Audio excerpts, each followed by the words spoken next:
Hello everyone. কদিন বাদেই শ্রীকৃষ্ণের জন্মাষ্টমী। আর সেই জন্মাষ্টমী কথা মনে পড়লেই মনে পড়ে যে শ্রীকৃষ্ণ সম্পর্কে একটি গল্প তুলে ধরি। জন্মাষ্টমীর দিন আমি জন্মাষ্টমীর অনেক কাহিনী নিয়ে আসব। আজকে গল্প থাকবে শ্রীকৃষ্ণের ছোটোবেলার বন্ধুত্বর গল্প। হয়তো গল্পটা তোমরা অনেকে জানো, যারা জানো না তারা যদি জানতে চাও যে শ্রীকৃষ্ণের সাথে বন্ধুত্বর একটি সুন্দর গল্প আছে, সেই গল্পটা আমি এখন তুলে ধরব। ছোটোবেলা আমরা জানি শ্রীকৃষ্ণ দ্বারকাকুলে বড় হয়েছে একটা সুন্দর পরিবারে। কিন্তু শ্রীকৃষ্ণ যখন ছোটোর থেকে বড় হলো আস্তে আস্তে, তখন তার বাবা মা সিদ্ধান্ত নিল, তখন তো ছিল না স্কুল পাশকাল, এরকম পণ্ডিত যেখানে পাঠাগার থাকতো সেই জায়গায় সবাইকে পড়ার জন্য পাঠিয়ে দিত। সেখানে সাধু সন্ন্যাসীরা পড়াশুনো করাতো। আর সেরামি একটি বন্ধুত্বের কাহিনী আমি তুলে ধরব, সুদামা আর শ্রীকৃষ্ণের গল্প। এই সুদামা আর শ্রীকৃষ্ণের একটি বন্ধুত্বর গল্প হচ্ছে, ছোটোবেলায় ওরা একসাথে বড় হয়েছে, পড়াশুনো করেছে, যা গুরুদেব বলতেন সেইভাবে গুরুদেবের মতো বনে কাঠ কুড়াতে যেত দুই বন্ধু মিলে। এইভাবে আবার তার শত আদেশ সব শ্রীকৃষ্ণ আর সুদামা পালন করত।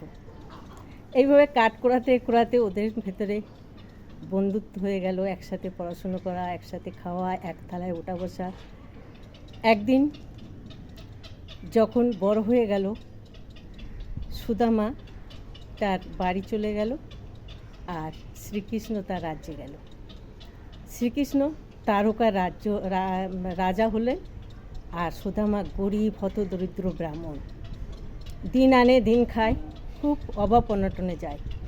একদিন তার স্ত্রী তাকে বলল, তোমার ছোটোবেলার বন্ধু শ্রীকৃষ্ণ, ও তো এখন তো দ্বারকার একটা রাজা, তুমি তার কাছে যেয়ে দেখা করো, তাহলে তোমার সব অভাব ঘুচে যাবে। কিন্তু সে বন্ধুত্বের সাথে স্বার্থ নিতে চায়নি বলে ওই বইয়ের কথা মানতে চাইছিল না। কিন্তু পরবর্তীতে গেল কি নিয়ে যাবে, কিছু তো তার সংসারে নেই, এত অভাব অনটন। তারপরে চিড়ি নিয়ে গেল, যে যখন অযোধ্যায় গেল, যাওয়ার পরে দেখলো পাইক পেয়াদা বিশাল রাজপ্রাসাদ শ্রীকৃষ্ণের সাথে দেখা করার জন্যে। তখন আসলো, তুমি কে? ও জরাশীর্ণ কাপড়, ধুতি, পায়ে জুতো নেই, অনেক কষ্ট করে দ্বারকায় পৌঁছালো। দ্বারকায় পৌঁছানোর পরে তারপরে খবর দিল শ্রীকৃষ্ণের কাছে যে আপনার ছোটোবেলার বন্ধু সুদারাম দেখা করতে এসছে।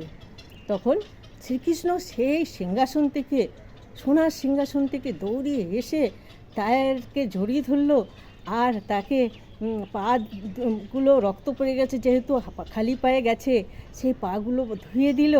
দেখে সব অযোধ্যার লোক সবাই অবাক হয়ে গেল, সন্ন্যাসী, পাইক, পেয়াদা, জনসাধারণ সব অবাক হয়ে গেলো, এ কী বন্ধুত্ব। হ্যাঁ, তারপরে তার সব কাহিনী শুনলো। কাহিনীটা তো অনেক বড়, বলতে গেলে আমার ভিডিও বড় হয়ে যাবে। তারপরে জড়িয়ে ধরলো তার বন্ধুত্বের। তারপরে ওর কাছে শুনলো, তোর কি পরিবার কেমন আছে, কি আছে, তুই বিয়ে করেছিস কিনা, সব বললো। আর তোর অভাব অনটনের কথা তো বলেনি, কিন্তু ওর ঠিকানা নিয়ে বাড়ি যখন ফিরলো, দেখে বিশাল রাজপ্রাসাদ করে দিয়েছে, ছেলে মেয়ে ভালো ভালো পোশাক পরে আছে। হ্যাঁ, আর যখন সুদামা ফিরে গেল এই অবস্থা। তো এই বন্ধুদের প্রতিদান দেখো কীভাবে শ্রীকৃষ্ণ দিয়েছিল সুদারামকে। তার একটি কাহিনী তুলে ধরলাম। ভালো লাগলে একটি লাইক করো। Thank you for watching.